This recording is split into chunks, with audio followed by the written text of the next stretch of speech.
We're now going to turn our attention towards the intersection between the cognitive processes and memory, even to a certain extent, and learning. There is a complex set of interactions that occurs both consciously and unconsciously in order to facilitate the learning process. We need to understand that much of learning happens in an associative fashion, meaning things are associated from one to another, and through those associations we learn. So I might associate being in a certain classroom with my necessity to sit upright and take notes. I associate that particular classroom with needing to sit up and take notes. Whereas another classroom that I'm in might not require note-taking, and I associate that particular room with more active engagement of raising my hand and participating based on my association. So the process of learning through association is one that occurs, again, somewhat consciously, and to a certain extent also in this unconscious, unintentional manner. Within non-associative learning, we have types of learning that occurs through habituation.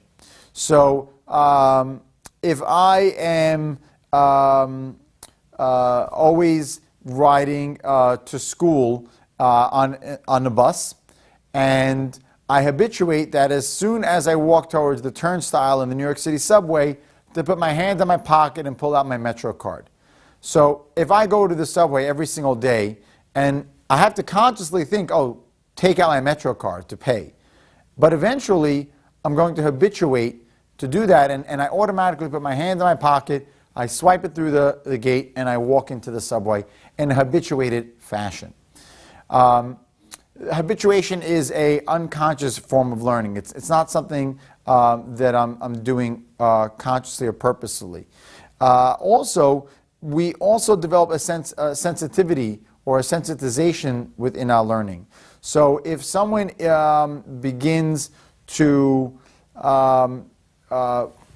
pinch me or flick my arm, and in the beginning it's a bit irritating, but eventually I don't notice it anymore, and it begins to I become sensitized to it. Or let's say I'm putting on a suit, and maybe it's a little tight, and when I first put it on, I might feel the tightness of it. But eventually, I'm going to get sensitized to that, and I may not notice that it is tight anymore.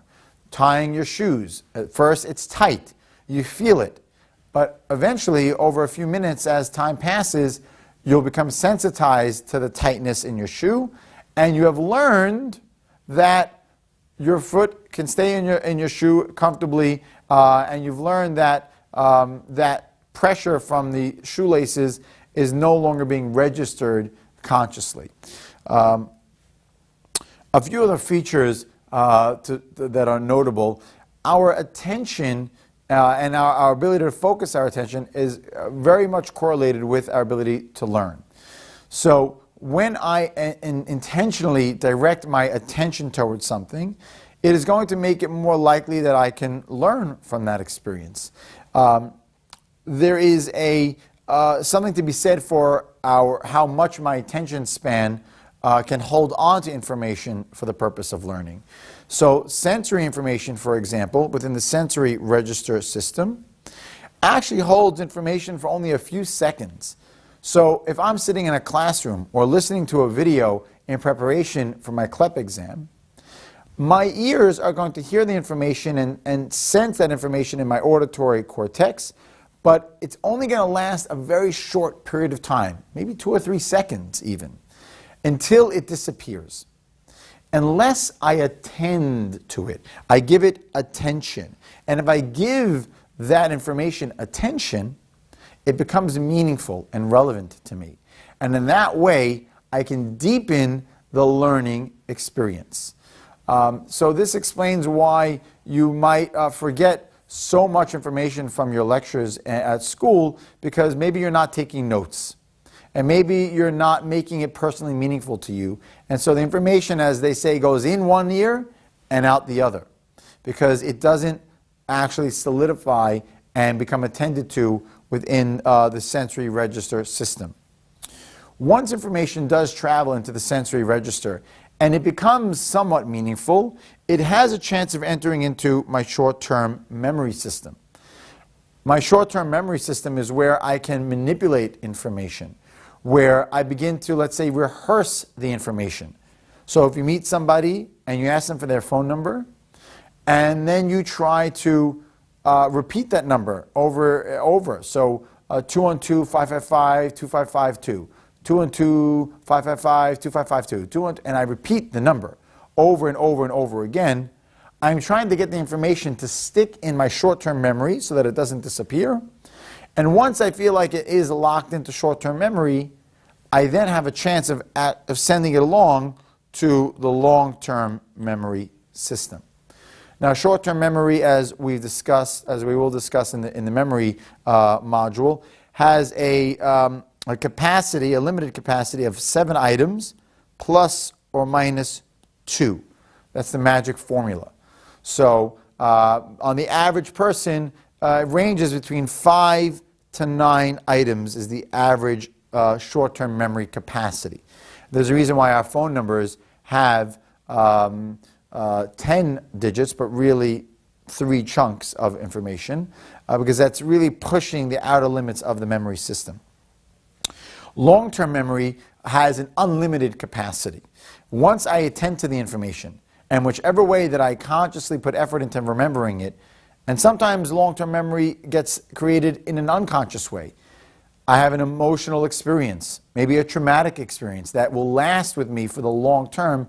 I didn't put effort into learning about that experience and remembering it, but it sticks with me, and it stays with me for years and years and years to pass. And long-term memory, again, has an unlimited capacity. So in order to understand the differences, you should definitely refer to the memory chapter.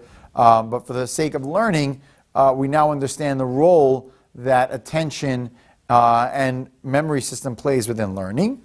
And finally, in terms of encoding and retrieval of information, once I enter information into my long-term memory, so again, sensory memory, it becomes relevant. Sensory memory system, it's relevant. I send it along to the short-term memory system. I rehearse it. I practice it over and over and over again. Once it sticks within the short-term memory and it really develops a meaningfulness, it enters into the long-term memory system. And then I have to retrieve that information from long-term memory back into my present state in my short-term memory. And that's the retrieval of information. So information gets encoded into long-term memory, and it gets retrieved back from long-term memory for me to access in my present state. And in its present state, I can then utilize it for other learning purposes. So that about sums up the cognitive processes that are utilized within the learning modules. So I hope this was meaningful for you, and that the information will stick in your short-term memory so you can get it into long-term memory and you can access it for the CLEP exam.